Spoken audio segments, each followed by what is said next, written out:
ایران کی پارلیمانی قومی سلامتی کمیٹی کے ترجمان ابراہیم رضائی نے امریکہ پر حقائق کے حوالے سے دوہرا معیار اختیار کرنے کا الزام لگا دیا۔ ابراہیم رضائی نے اپنے بیان میں کہا کہ امریکی محکمہ دفاع اور وائٹ ہاؤس نے آبنائے ہرمز میں ہیلی کاپٹر حادثے کو صرف 2 دن میں ایران سے منسوخ کر دیا۔ دوسری جانب ایران کے مطابق مناب اسکول پر حملے کی تحقیقات اب تک مکمل نہیں ہو سکیں۔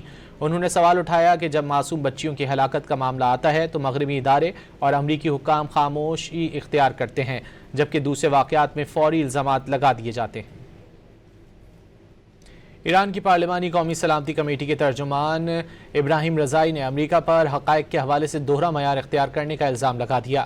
ابراہیم رضائی نے اپنے بیان میں کہا کہ امریکی محکمہ دفاع اور وائٹ ہاؤس نے آبنائے ہرمز میں ہیلی کاپٹر حادثے کو صرف 2 دن میں ایران سے منسوخ کر دیا۔